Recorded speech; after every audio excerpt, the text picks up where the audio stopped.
Hundreds of people march in solidarity with activists in Iran. Protests against the oppressive regime have raged since September. The rally in D.C. comes just days after the Iranian government carried out its first known execution of an activist involved in this wave of protests. They gathered at Freedom Plaza tonight. Zach Merchant shows us the Iranian movement's resolve is still strong.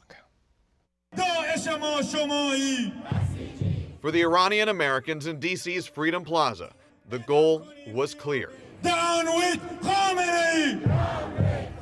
The end game is a democratic and free Iran. The hundreds who gathered today voiced their support for the protesters, many of whom are women who have been pushing for increased freedoms in Iran for months. These women, they're women with the heart of a lion.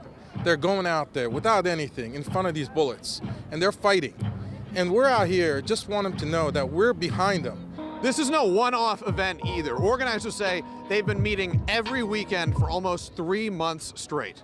The rallies here started soon after the death of a 22-year-old woman in Iranian morality police custody, sparked nationwide protests there. An Iranian government crackdown followed, with thousands of arrests. And on Thursday, the regime carried out its first known execution of someone involved in the recent protests.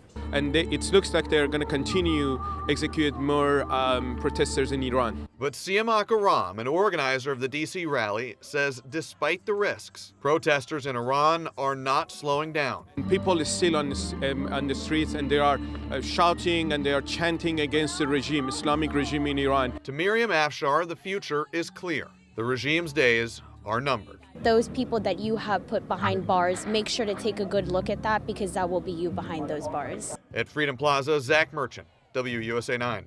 According to the Associated Press, more than 400 people have been killed in Iranian demonstrations and more than 18,000 protesters have been arrested.